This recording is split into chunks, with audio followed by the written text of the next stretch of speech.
We've covered some very, shall we say, failed movements sometimes before on this channel.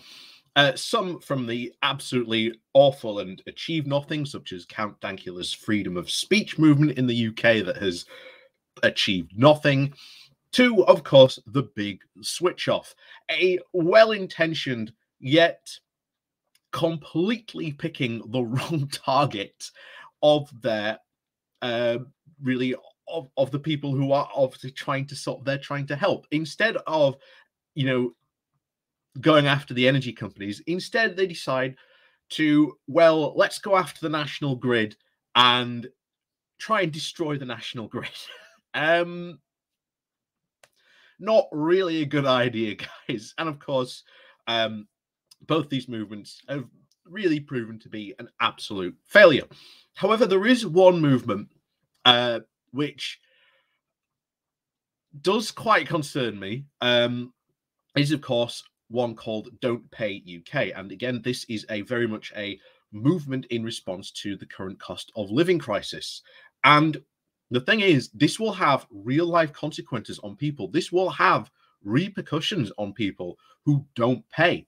But the movement seems to think that you can just get away with not paying and there will be no consequences. Unfortunately, that is the message they are spreading, and that is a very dangerous one to spread. I think we have to have at least some form of pushback against this type of movement. But if you do want to join a movement that is actually providing proper solutions and a proper route to campaign, then I highly recommend you go check out Enough is Enough. That is being organized by trade unions and also community groups throughout the UK as well. So if you do want to go support a movement and sort of, do something to fight against the cost of living crisis, then definitely go check out Enough is Enough. So before we go talking about Don't Pay UK, please do remember to hit that like, share, and subscribe button. And of course, down below, there are links to my Patreon page and a one-off donation link called Buy Me Coffee, where you can buy me coffee. And as always, thank you very much to all those people who do help and support the channel that way. So over we go to the big issue of all places. Again, I think you often surprise people when you actually say the big issue actually does have some really good articles and reporting in. It really, really does. I think it just surprises people, the amount of sometimes depth and detail that they go into in some of these issues. It's honestly quite an interesting magazine. So honestly, if you see someone selling it in the next couple of weeks, do consider picking one up. It's honestly a very good read. So like I say, here we go over to this with the title of, so what are the risks of Don't Pay UK? We asked a leading lawyer. So Don't Pay UK, a campaign calling for 1 million people to cancel their electricity bills amid the spiraling cost of living crisis and record profits for energy companies, is gaining momentum quickly.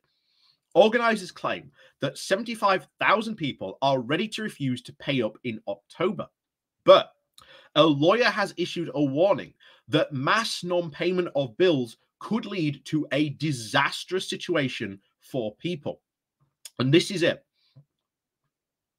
There's the Don't Pay movement are pushing forward that if you do this, there's going to be no consequences, and there are going to be consequences. And that is the danger, that people are believing this. So let's get into what these consequences are going to be. So Gary Rycroft, a solicitor and personal finance writer, says that refusing to pay energy bills could have dire consequences for individuals concerned, particularly those on low incomes. It could be very lonely and very disastrous for individuals who find themselves in a situation where they've got a debt against their names, Roycroft told The Big Issue, adding that it would make it potentially difficult to buy a house or rent a house or even get another energy contract. So that's just the start of the issues that are going to face people if they sign up to this. But again, I want to stress this. Don't Pay UK are pushing that this will just be a no consequence. There's going to be no pushback against you. Nothing will happen to you if you don't pay in October, which is wrong, as you can already see. The energy regulator Ofgem has raised the energy price by 54% in April, causing outcry as tens of millions saw their energy costs shoot up. Bills are expected to rise again in October, meaning that household energy bills could soar above £3,600 this winter. And according to research from consultancy Cornwall Insight, Don't Pay UK organisers are hoping a decentralised grassroots approach will urge huge numbers of people to take collective action. The campaign was only launched 6 weeks ago, but they claim they have received requests from local organisers for 1.6 million flyers to be distributed across the country. So, could mass disobedience have the desired effect? Don't Pay UK's highlights the historical precedents of the poll tax under Margaret Thatcher's government in 1990, when more than 17 million people refused to pay it and it became impossible to implement. But Raycroft argues that there are clear differences here. We've got a difference between what you might call a mass call for civil disobedience, when people start to rebelling against something that is imposed directly on them by the government, and what is essentially a private law arrangement between a business and their customer, he said. In law, it is a fundamentally different solution. The bottom line is that if you are a customer and you have signed a contract with your energy company, and this is what a lot of people are falling into, this trap. You've signed a contract with your energy company. It is not the same as just rebelling. Like, again, they're using the poll tax argument, and they are using other arguments. Oh, look what so-and-so did in this country. And they are also citing what the Spanish did against when they had energy price rises, which was, again, to do sort of their version of the big switch off. But again, their thing was nationalized, so it was very much a protest against the government, and it worked compared to ours. So there you go. So he explained, if you don't pay, the business is in its legal rights to cease providing energy to you. That doesn't happen immediately. There's lots of safeguards in place, but ultimately a court will have no difficulty in finding in favor of a business. Anyone who doesn't pay is liable not to have any energy anymore. Secondly, anyone who doesn't pay is going to have a debt. If you enter into a contract with a business, they provide services to you, and if you don't pay, that business is entitled to take enforcement action with regard to the debt. If you have a debt judgment against you, that has implications, not only with your regard to being found liable for the debt and to pay that back, but also has wider implications on your ability to get credit in the future. So you already can see the complications this is calling. But again, I want to remind you, Don't Pay UK are saying there are going to be no consequences. You can already see there are going to be consequences. The organisers at Don't Pay UK claim that if they get, quote, a critical mass of people pledging to cancel their bills, they can show serious power to the energy companies and government who are taking us for a ride. But Rycroft has argued that legally there is nothing in the argument at all. It is a misunderstanding, and that then the misconstruing the law to say that once you've reached a certain threshold, then somehow it's allowed in law. There is no legal basis for that argument whatsoever. Richard Lane of the debt charity Step Change also added, there can be severe consequences to missing or being late on payment. If you don't pay gas or electricity bills, your supplier can collect the debt that you owe using a debt collection agency. They can also get a court warrant to enter your home and fit a prepayment card meter. Any arrears will be added to the matter, and a set amount will be deducted each week. This means you must pay the arrears at a set weekly amount or lose your supply. Your supplier can also remove the meter and cut you off from the supply. But fortunately, this is incredibly rare. Don't Pay UK admits that energy suppliers may contact customers who don't pay about disconnecting gas or electricity supplies, and their first port of call will be to try and install a prepayment meter. But they are adamant that, quote, power in numbers will protect anyone who joins the campaign. You know, and ifs and buts and candies and nuts, and the world would be a sweeter place. We've already seen the consequences of what that actually means. And I will say this now: if you are in this situation where you want to campaign against this energy price increase, look at enough is enough. Don't pay a single bit of attention to Don't Pay UK. Don't Pay UK did not respond to requests for comment, but their website reads, if energy suppliers decide to try and disconnect people, they'll be forced to first contact tens of thousands of even more customers, and then possibly, and of course, about the possibility of disconnecting supply, but only after 28 days have actually passed. Then they'll have to give a chance to set up the prepayment plan. In most cases, applying to a court for a warrant, it'll cause a paralysis and creating a months-long backlog. Again, we've already heard about the consequences, but they're saying, oh yeah, there could be no consequences. No, this could be long time period consequences for a lot of people. So the organizers are anonymous and have no official affiliation with any organization, but they are receiving a wide range of support. The spokesperson for the campaign group, Fuel Poverty Action, said, we understand that not paying bills may result in issues such as increased debt or even worse credit scores. It carries a risk of some people being put on prepayment meters or even charged extra. It is vital for people joining the campaign to be fully informed of these risks. However, the truth of the matter is that this coming winter, millions will not have a choice regardless of this and will be unable to pay their bills regardless. Therefore, while we encourage anyone to take stock of their own personal circumstances before participating in this campaign, we understand that drastic action must be taken to address the very serious issue in our energy system. And the Don't Pay campaign people are joining together in refusing to pay these bills, and instead of hundreds of thousands having to do it on their own.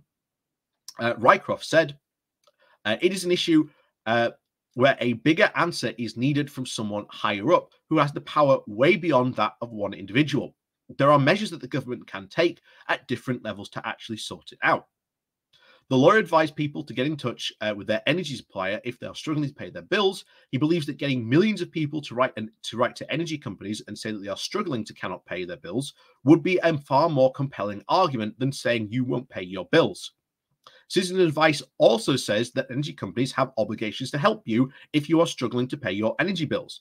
You should try and negotiate a deal that works for both of you, their advice page says. There are a number of energy companies who are offering grants and schemes to help people who need extra financial help.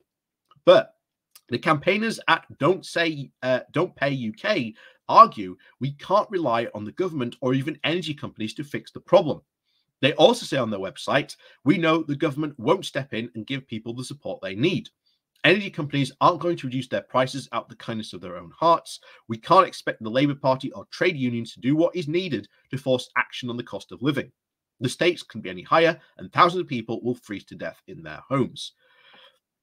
Rycroft's agreed that government intervention is needed and praised the campaigners for actually acting as a voice of people's concerns in the cost of living crisis. But he said, I'm all about informed choices. And if you as an individual understand that if you don't pay your gas bills, you might be cut off. And if you understand the implications of that, then no one can argue of wanting you to take that stance. I think it is worrying me that people are signing up that may feel that they've got some kind of immunity from law.